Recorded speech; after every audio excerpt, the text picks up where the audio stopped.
Hello and welcome back to my channel. This is Eric, the man behind Rozay, and today I am reviewing Wedding Bell Blues, the second episode of Season 3 of Strange New Worlds.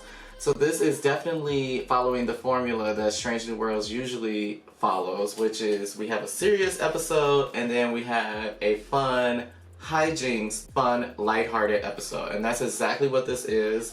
So before I get into the episode, I'm gonna say spoilers ahead after this point because there's no way I can really talk about this episode in any kind of like detail without spoiling it, besides telling you it's a great episode. It's a fun one. If you haven't seen it, go watch it. It's really cute. Right off the bat, the big takeaway from this episode is Trelane and his relation to the Q continuum. Now, the Q continuum is not mentioned by name, but you can basically infer that is what the connection is being made at the end of the episode, because guess who shows up? I'm jumping ahead because this is the big takeaway. Trelane is Q's son because John Delancey voices the energy orb that appears at the end of the episode. Strange New Worlds has already had a very interesting relationship right out the gate with canon, right? Sometimes people love what they do, sometimes people don't love what they do, and it's all case by case. Some people, I think you will find people who love Spock, this iteration of Spock, and then you will find people who absolutely can't stand it. So it's just a matter of your taste. It's a matter of what will rub you the wrong way or what you will enjoy. You know, you're never going to please everybody. It basically starts out with, you know, Christine, it's been 3 months, the Enterprise is docked at Starbase 1, and they are repairing the ship from the Gorn attack and all of the pounding that it took fighting off the Gorn. So it's been 3 months. Christine has been gone for those 3 months on her fellowship with Roger Corby, and she's on her way back. Also, while they are docked at Starbase, it is the centennial of the founding of the Federation, so they're getting ready to celebrate that, and everybody's getting all gussied up and whatnot. You get Erica's brother in this episode. You meet him. It's nice to know that she has, you know, other things going on finally, like family members, relationships that are not the ship, not flying the ship. So that is a nice touch. So he is there to document the centennial of the Federation and things like that. And when you meet him, they're having like a sparring match in one of the boxing gym areas. Uhura runs in and she's doing her little gossip bit, which I think is so cute. And she's like, girl, Chapel brought home a man. So they all have seen the ups and downs of Spock and Chapel's relationship, and they all feel for Spock, but at the same time they aren't necessarily mad at Christine for, like, you know, making a choice for herself. It is what it is. So everybody's kind of caught in the middle. But she's like, oh my god, like, she came back with a dude, like, this is gonna be so messy, the tea.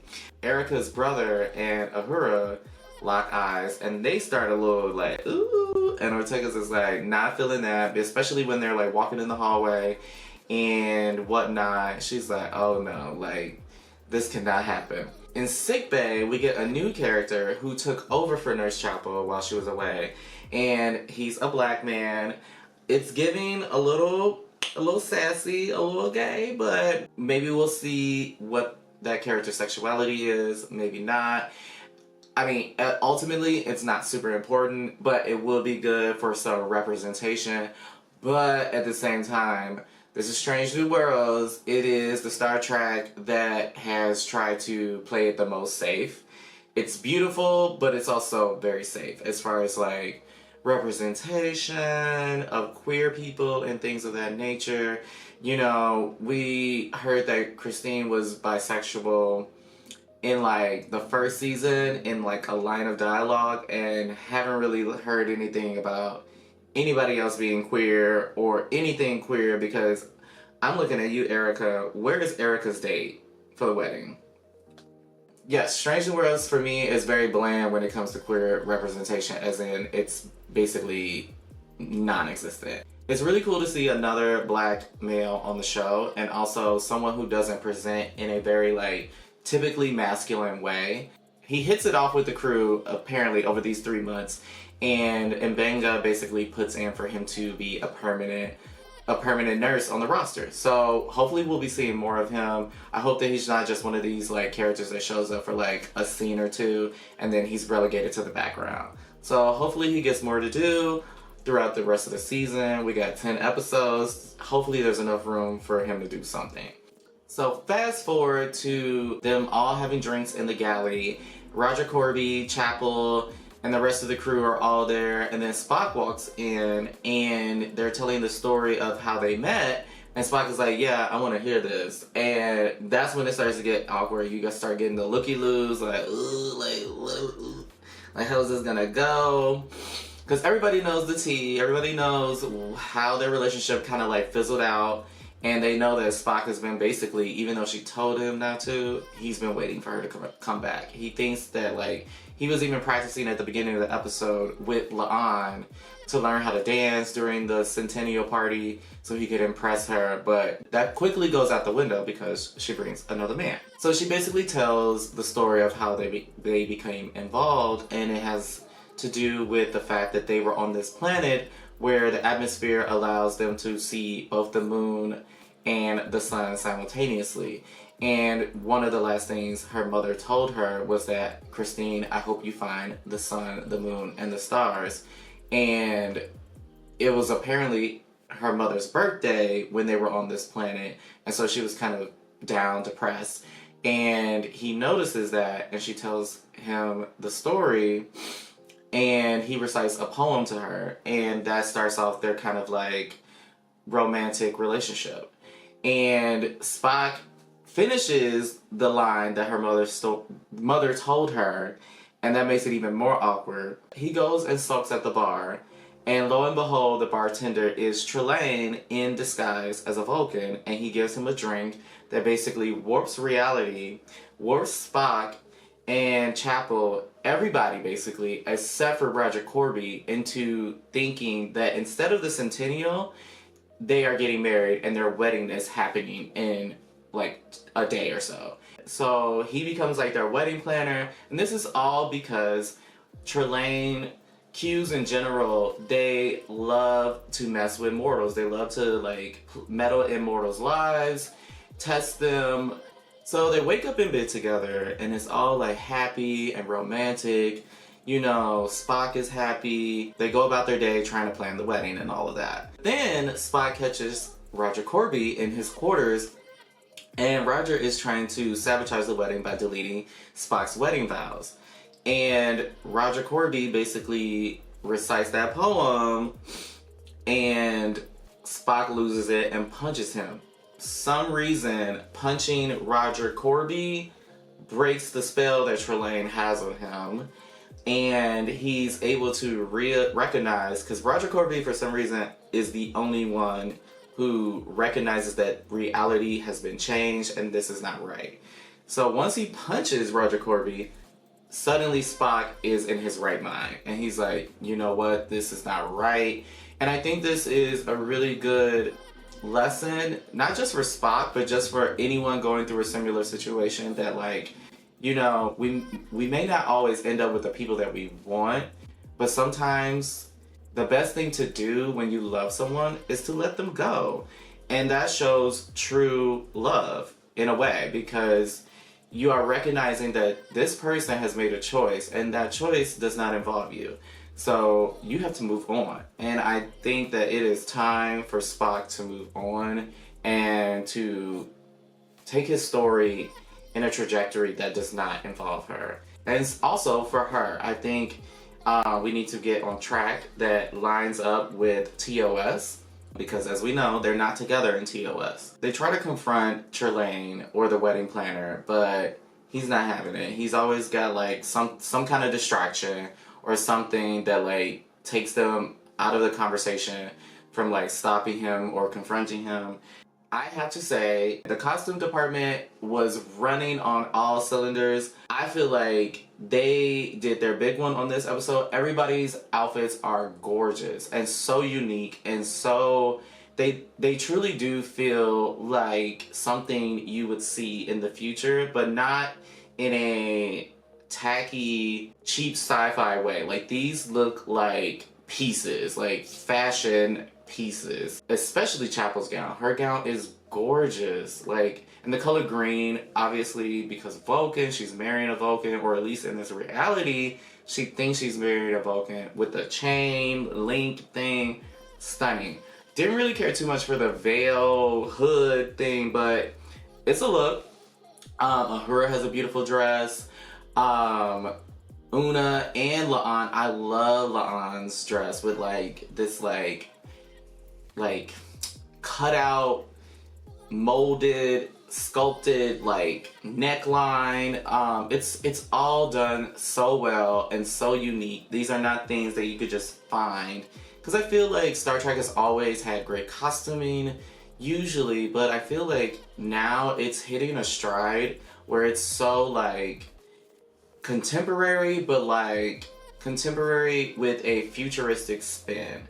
And the technology that they have nowadays to make these costume pieces also just helps sell the final product. They're just beautiful pieces. I couldn't begin to start to replicate any of these pieces. I would love to see some cosplayers do any of these gowns, especially Chapel's gown. That two-piece was stunning. Like, when do you see a green two-piece wedding dress and it looked that good? Like, they're up there, they're at the altar, they're about to do their vows, and Trelane starts the wedding, but Corby jumps up and is like, look, I object, this is wrong, you don't love him, y'all are not getting married, blah blah blah, like, you're supposed to be with me. And he is like, blah blah blah, turns him into a dog, and he's like, look, if anybody else interrupts this wedding, I'm gonna kill everybody. They proceed with the wedding. No one even bats an eye when this man gets turned into a dog, because they're all under this spell. So Spock uses the same poem and also her mother's words to basically break the spell on her at the altar. And it works. Then she recognizes that Corby has been turned into a dog and he's threatening to like zap him and zap everybody. And she's like, what have you done? She like runs off the altar and like tries to protect him. And Trelane is so fed up that everything is just crumbling that he's like, you know what? I'm gonna murder everybody. I'm taking you all out. Out of the blue, this orb comes down and stops him, and it is the voice of John Delancey. And we know that the Q really don't have any form. They can take whatever form they want. So this is another form where it's like this orb, this glowing orb. He comes down and he's like, you need to stop. You're misbehaving, blah, blah, blah. He admonishes him like a child. Also, Rhys Darby, perfect in this role. If you haven't seen Our Flag Means Death, go watch it. It's a silly gay pirate show, and it's so funny, and he's like the lead character. He's so great as Trelane. Even though Trelane was brunette, and Rhys is definitely blonde with some mutton chops. Wig watch, the mutton chops. Also, wig watch for Nurse Chapel's hair. Also, a wig watch for Uhura's hair. So this wig is flat, but I want to know if this was a wig or if this was Celia's hair. I feel like this was a wig because just the way it was sitting on her head, but I'm not sure. I just felt like it could have been, the sections could have been slicked down with some gel and then twisted into the Bantu knots. I don't know if they were trying to go for a more natural style, but it doesn't make any sense because the little curls on her hairline are like slicked in gel and things like that, but the rest of the hair is like, it looks dry, and it looks like the hair has not really been manipulated. It looks like you like took the hair in its natural like afro texture and then sectioned it and then twisted it into Bantu knots. I've never seen Bantu knots done like that. Hold on. I just literally got on Google and looked up Bantu knots, and I could only find one photo where the girl had her hair not slicked and gelled and sectioned. I don't know what's going on in the wig room, girls. Y'all need to leave Celia's hair alone because y'all pissing me off. Like, stop doing this to her. Stop pissing me off. I'm just ready for us to get into the wig with the defined curls. Let's just skip to that, because anytime we try to do something different, it was the basketball wig the first episode. Now it's this undefined, like, unjailed, poofy, dry looking Bantu knot situation. And it's like when you know something's supposed to look a certain way, it didn't have to look like that. Like, I don't know. I don't know. I don't know. Maybe it was all choice. Maybe it was by choice. I don't know. I'm not there. I'm not in the wig room. Maybe I should be. Hire me. At the end, they have added so much to canon because for the longest time, there has been this discussion of whether Trelane and the Q Continuum are even related. Are they the same kind of entity? Because Trelane uses a mirror to enhance his powers or what have you.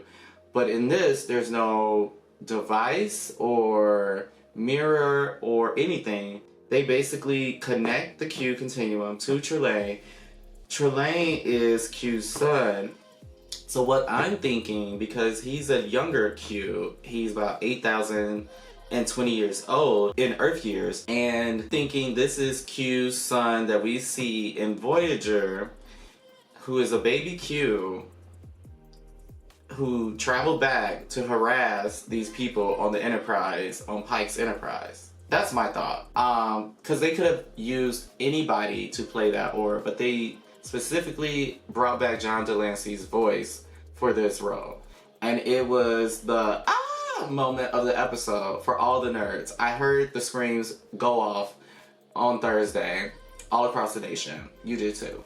So a lot of nerds have been freaking out about this. I think from what I can tell, but I don't sit on Threads and I don't have Twitter anymore. So you guys tell me how you guys are feeling about this. Do you guys like that Trelane has now been officially connected to the Q Continuum?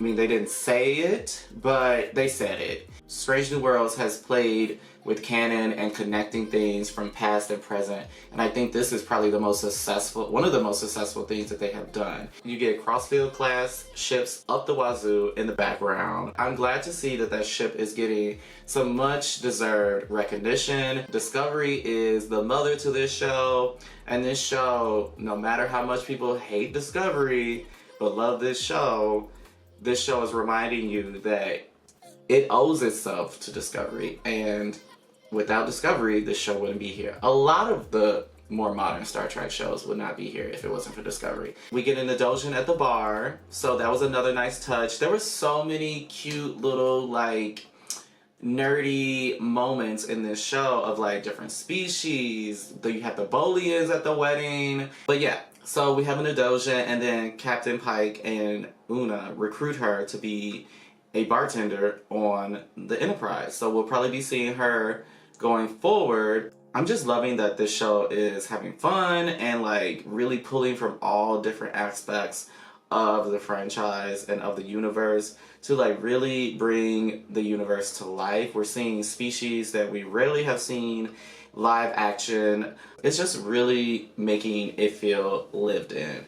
Erica leaves the party early because she starts kind of like having a little panicky moment, and Pike sees her from across the room. Like, he's like, is she okay?